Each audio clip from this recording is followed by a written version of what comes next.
coordinator. So glad to welcome Shan here for our culture corner of this month.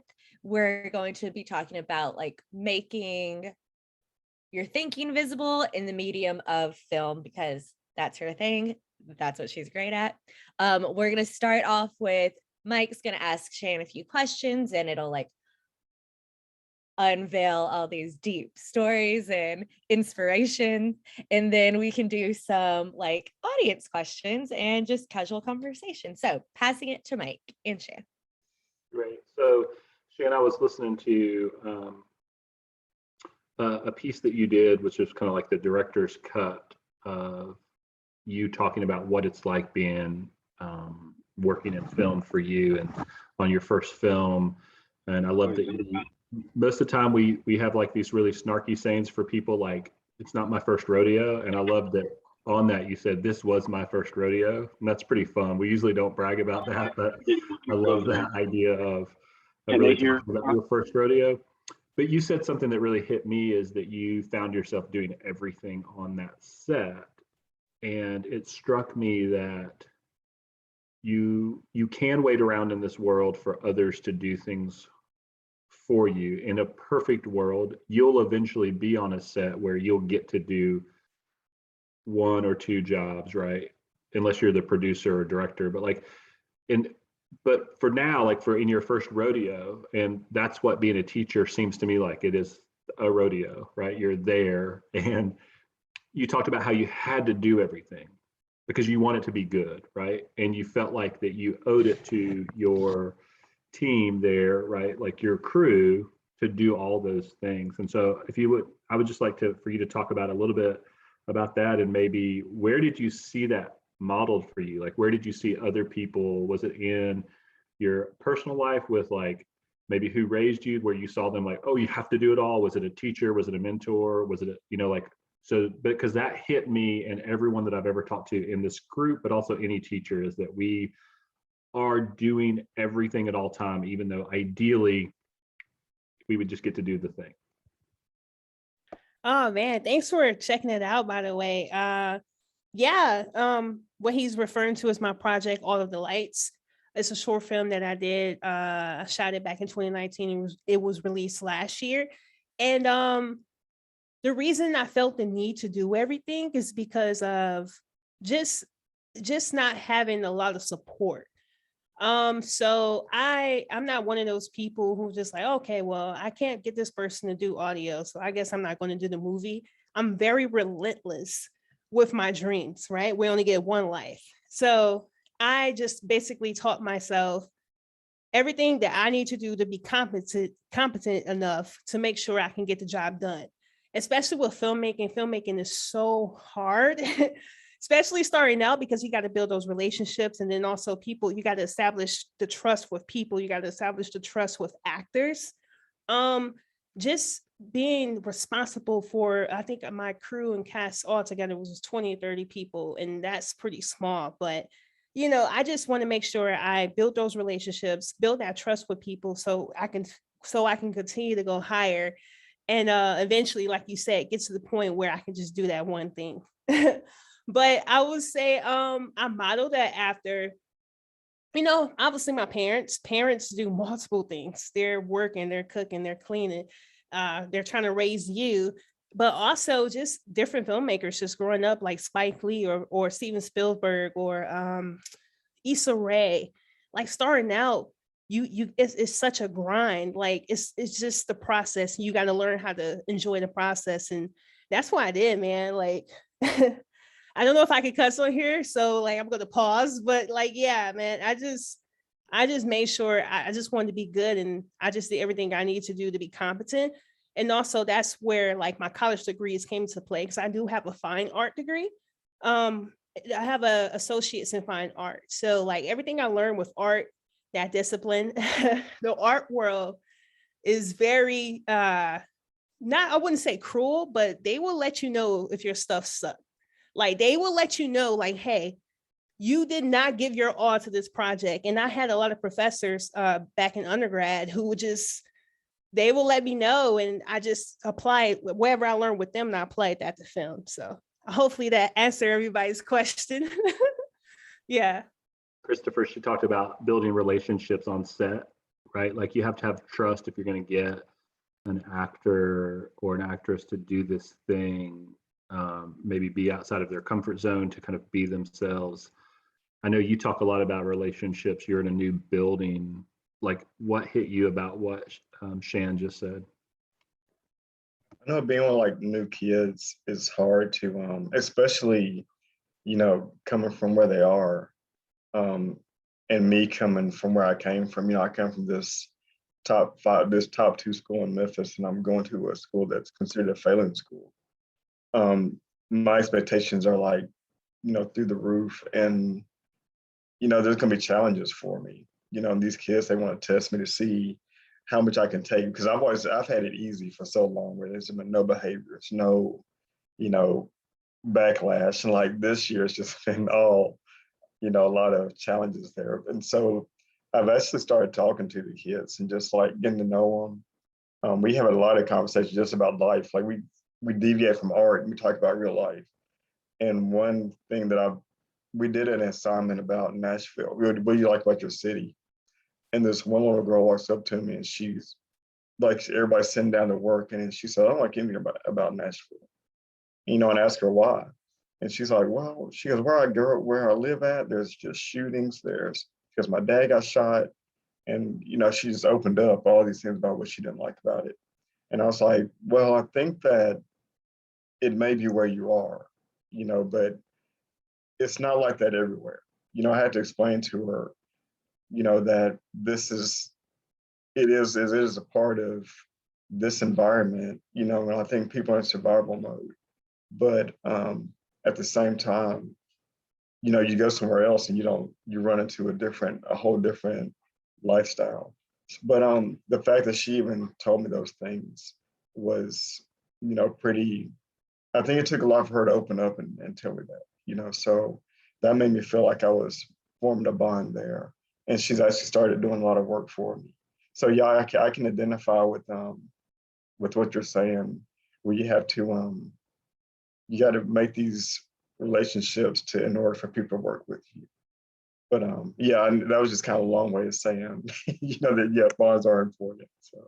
And how long did it take you on set to like realize? So Christopher has been teaching for a while, so he was able to, like, though he's transitioning from what I would guess would be like a set with lots of resources to back to making an independent film, right? In some ways, where did you find it in you to understand, like, oh, I have to have some patience here, like I could shoot this shot over and over and over again with this actor, right?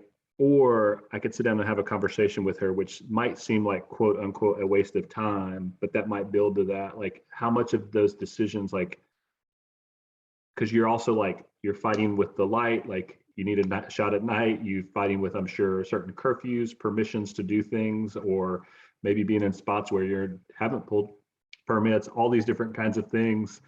How do you know, like Christopher in that conversation, to like, okay, right now for this little girl, meeting this state standard of this thing that she's supposed to be doing for me is not what's important. I'm going to have this conversation. How do you do that on a set?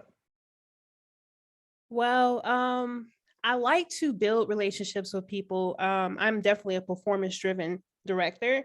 Performances is like everything to me, that and story. I most likely try to create the bond before we get to set. Because like once we get to set, I really don't have time, like all of my attention is going to be on just trying to make sure we get through the day or getting these shots. But a perfect example of that I would use was I just wrapped up a short film called After Dusk, and I got this very young, talented actor. She's amazing. She could dance. She had the look. She had the acting chops. She's been doing acting since theater, but she didn't have a lot of experience acting on film. So I already knew going into that situation that I was going to have to coach her. I was going to have to be patient. I was going to have to, create that bond in order for me to pull the performance that I needed out of her. So I try to create those bonds in the relationships before we hit the set, because set is crazy. But we had several conversations. I let my actors know, like, hey, call me any time of the night. It was times where we didn't even talk about acting. We talked about our personal lives or just personal struggles that we've been through just as women trying to be career driven, those type of issues. So it's very important. Just what Christopher, I had to look at his name, just like what Christopher said, like you sometimes you just need to sit and just talk to somebody and listen and see what's going on or whatever. But it's very important to create those bonds because like this actor, she's super talented, but she's like the complete opposite of what I need on screen. On screen, I need a villain. I needed a kick butt woman. She's more of like a Disney princess. Like literally, she just got hired by Disney. Right now she's working for Disney, but she's all smiling and happy and hi. And I was like, I know she could do it, but it's just like I had to build that relationship, build that trust, let her know, like, I know you're going to feel a little uncomfortable. My movies is a lot of cussing, like Quentin Tarantino style. She don't cuss a lot, but she killed it, and I feel like I can say just by building that relationship and that bond and just building that trust and just letting her know, like, hey, I'm here with you. You don't have to feel silly. You don't have to feel scared or anything.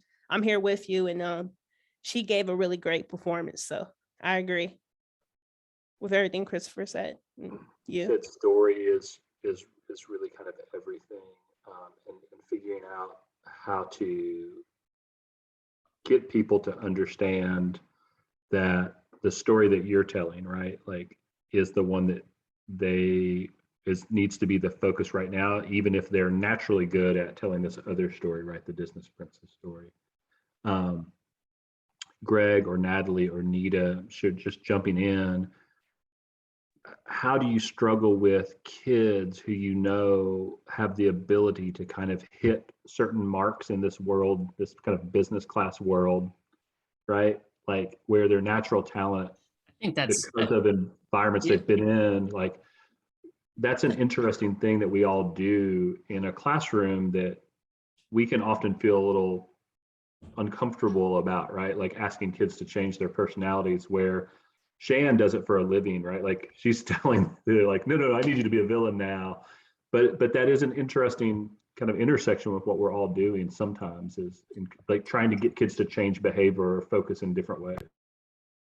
I was taking that a different way a little bit, but I do love that notion of it. But we've been spending a lot of time talking about the process of rehumanizing education, right? Moving away from sorts of assessments and measures of how smart you are or how much you understand only in those kind of standardized formats. And that's where I think you have that kind of, there's a spectrum probably, like, I'm going to figure out how well you understood what I taught you based on how well you do this test, which is pretty dehumanizing, versus tell me what you learned or know or understand or want me to know.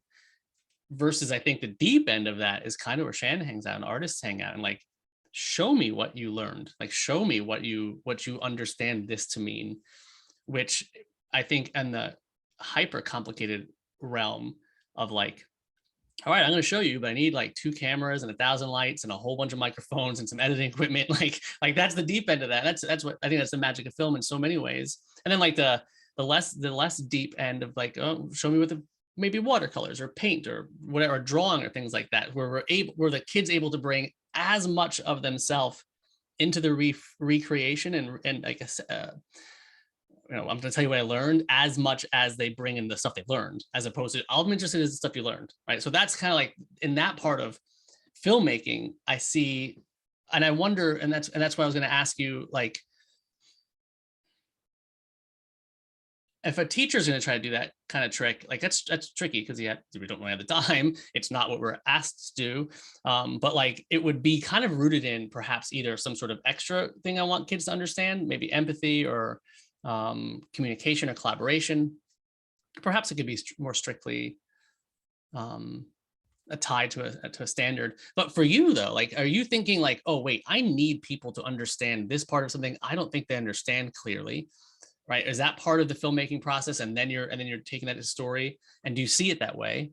And then also, because I watched a bunch of your films earlier, like the way like, you create such disparate vibes. Like some films are like, oh, she nailed that. And that's so different than that, what I feel very different about. Like you have to be able to do that for hire. Like maybe I'm not into country music, but I was asked to make a country music video. I know how to do that. And boom, I captured that vibe perfectly versus like, I watched the first part of All the Lights and just like the extended shots and the feelings that you're creating with the time of different things is a totally different vibe. And I'm understanding what you're trying to communicate with me.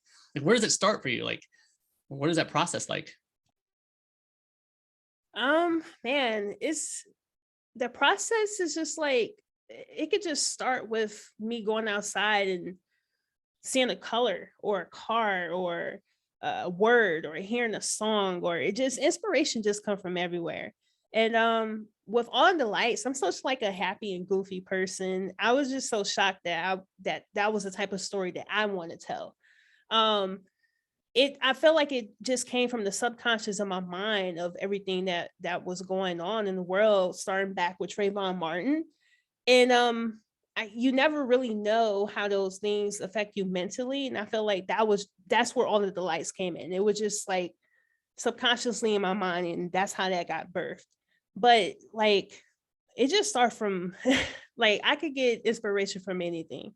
I remember when I was in France a couple of years ago in 2019, I went to Cannes, and I went to Cannes. I'm swimming with the sharks and the big fish, so I felt this small, this small. And I'm thinking about the next big thing, like, oh man, I want to be up there. I want to go to the castle party with the jurors, and I got inspiration from a boat. I was walking and I seen the yacht. It was like a maybe white or tan color, but the sky was like a navy blue, and the boat had tungsten lighting, like very yellow. And that just sparked inspiration. I was like, wow, I like the way that looked. I wonder if I can recreate that for a scene or movie or anything like that. So like, it comes from substance. My substance just comes from I lived a very vivid life, very gritty life. I'm from Michigan. So like anything, man, like I don't know how to answer that question like fully. So let me nerd out from artist to artist. When you're saying you're collecting that scene, do you keep it in your head? Like, do you have a memory palace of like, oh, well, I'm going to put that boat with the tungsten lighting in this particular spot in my brain? Or do you then like look online and do you have like an image bank and you have a file folder with images? Like, just out of curiosity, like, how are you keeping those things? And also like, what's the oldest idea that you kept that generated a new idea? Okay, so I will say I took a picture. So my phone, like your phone is with you everywhere you go. So I just took a picture of it. I made a note in my notes. On Instagram, I used the I don't know what it's called, but you can save things to like an Instagram collection. I do that all the time. Pinterest, Airtable. I'm always writing ideas down in Google Docs and in my notes like every day. Like if it's a word, if it's a character, log lines, anything like that. So that's how I kind of keep everything organized. And you said something about an old idea that sparked a new one. So the movie that I shot with the young lady I was talking about was After Dusk. That was birthed from an old idea because I didn't have all the resources I needed to shoot that idea. So I was like, okay, how can I tell a story in the same realm or in the same world, and be able to pull it off. And that's how I made After Dusk. So hopefully I can go back to the older idea and do the action scenes and the fight scenes. But yeah.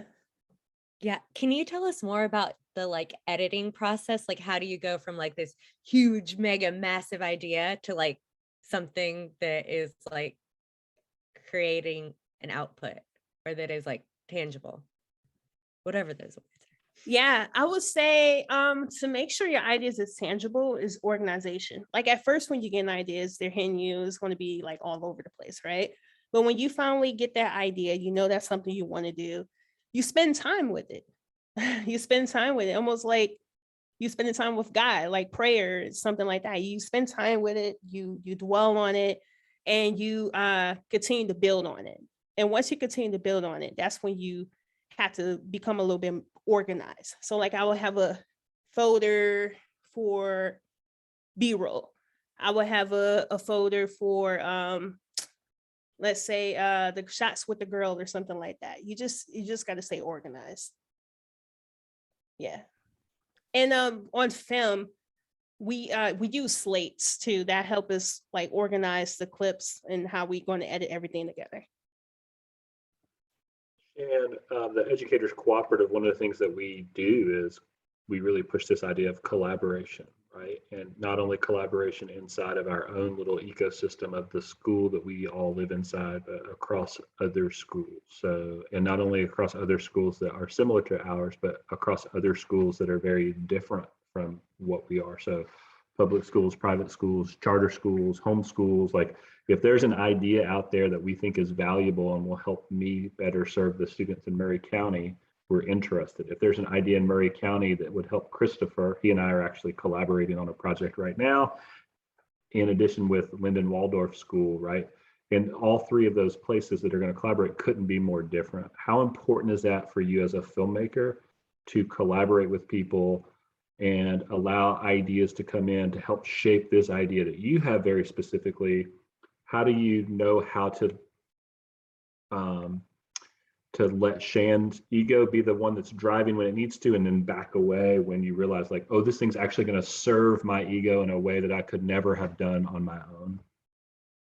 Filmmaking is all about collaboration. The goal here is to make sure we can tell the story as best as we can, and also just make a great movie. Like I said, even though I'm very competent where I can do multiple things, I'm not the best at that. I'm not the best cinematographer. I'm not the best gaffer. My job is to make sure I surround myself with those type of people, you know? So you just have to surround yourself with the people who's great at those things. I think I forgot the last part of your question. Wait, you said something. Well, collaboration is very important. I love collaborating. I love being in development. My ego, that's what she said. But yeah, I love being in the development part of things. It's fun watching the idea, something go from an idea to a final product. My ego is weird because I'm like opposite when it comes to my ego. Sometimes I feel like I'm not egotistical enough, if that makes sense. Like I'm just like so laid back, and like people like, no, you need to be a little bit more aggressive. So I don't have any problems with that. I'm always like open to hear ideas. I think when my ego comes into play is when I hit that set. I don't want nobody saying anything to the actors. I don't want anybody reassuring the actors after I say cut, things like that. But like during the process, like practice and stuff like that, I'm very open. Like I want everybody to give me their idea, but like when we hit set, we don't have time to like listen to everybody's ideas and stuff like that. So yeah, That's really cool. I love that. I think that that's really interesting. Again, I think it's one of the things that as a teacher you often have to balance is I do want to make sure that all the students in my classroom have voice. Nita does want to make sure all of the kids in her classroom have voice, but at some point, like someone needs to be in charge to help steer this thing in a certain way. And I think that's another area where even inside of just our own classrooms and on your set, like collaboration can be really valuable, but also once you've brought all those ideas and everyone's kind of decided, hey, this is the direction we need to go, there often does need to be a director. And sometimes that can, and I'm sure on your set, sometimes that director or the person that leads can be the actor for a second, right? Like you can empower people to have like, oh, we're going to follow this person, like this energy that this person has, but you're still doing that as the director, right? Like, and oftentimes kids are looking to us as leaders in our classroom to empower them to do these things and tell these stories, which is really interesting. Again, just another parallel. I know I keep nerding out about all the different parallels between filmmaking and teaching. Nita, I know you're busy doing stuff, but how has some of this stuff struck you? Can you talk, or can you not take your mask off? Yeah, we have, can you hear me? Yeah. Okay, So we have a theater department, and a lot of what our guest is speaking to are the very building blocks that we lay for our students as we prepare to do a production. And so it starts out with a table read, and then it progresses from there. And we talk about becoming that character. Like I heard when she said the little girl was very shy, and the little girl was too nice, and she needed a villain. And in some ways, it reminds me of our guest, because as I'm hearing her speak, she has this beautiful, friendly voice. She has this beautiful smile. She has this docile nature. But when you said it was set time, I can see you changing into that person that's no nonsense. And I can see the people being shocked because they thought they knew you. But then when you got in your element, it was like, you don't play. And so we do things like helping the kids, storyboarding. We do a lot of things because they're young, they're middle schoolers. So we do things to try to help them to envision, that character. And I was surprised by some of the sweetest kids that we had in the building who played. We did, I'm trying to think of that show that we did. We've done some Disney ones. And what's the one with the woman who is octopus? I'm bad, y'all. The girl that played that role. I mean, Ursula. oh my goodness. Let me tell you something. Ursula had me, I'm like, I forgot. When you forget it's your student on stage, that's how well she was acting. I totally just was engrossed in that character. That's how convincing she was. So I get everything that you're saying. And on the choral side of it, it would be the same thing, interpreting the text of the composer. What was their intent? Remember, it's not about you. It's about the message that you're conveying to the audience.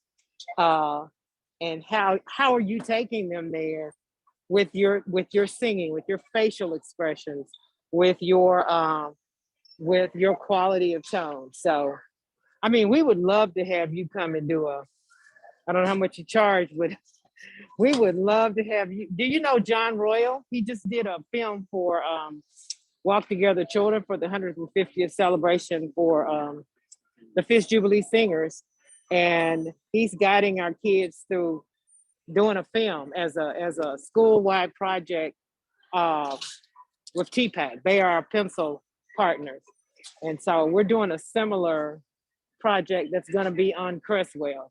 So we would love for the kids to just hear how you're working with the students. So I don't know how young. Yeah. Have you ever worked with anyone like under 18? Oh yeah. I did a bunch of substitute teaching. I worked with disabled kids and everything. So I do have experience with kids. I worked at a juvenile. So I have a lot of experience. Just connect with me. I'll drop Okay, my cool. email in the chat, and I would love to come out and talk to the kids and meet them. And Yeah, that would be awesome. And if you couldn't get there, we could possibly even do, because we're working with them after school. And I'm sorry, I don't know the name of the production, but we could even get a Zoom with you like we're doing now. Mhm. That would be awesome. But yeah, Yeah. I really like, I like your approach. And I would love to see you in action. That would be very interesting. Thank you. I appreciate that. And Nita's talking about young students making films. When did it hit you? One, coming from what you said, which is you had a gritty Michigan childhood or experience. Like, so one, when did you go like, I can be a filmmaker? And then two, like maybe even before that, like when did you realize you loved movies? So I mentioned that I was working at a juvenile. This is like right after I graduated from undergrad. I graduated with a mass comm degree, and I'm working at a juvenile. So actually, majority of my kids there, they was the one that inspired me to go ahead and pursue my dreams of being a filmmaker. And I didn't necessarily do it right away until after my grandmother died. Because after she died, I was like, I am working at a juvenile, you know? So that's when I finally got the courage to like finally do it. But I would say I always knew I wanted to be in the arts and communication field. And it always started with story. I have a strong Christianity background, and it always started with story, like the story about Moses and Noah's Ark and all of that stuff. I always knew I loved story so much, and I didn't translate that into film maybe until like 2014, and I didn't actually pursue it until 2018.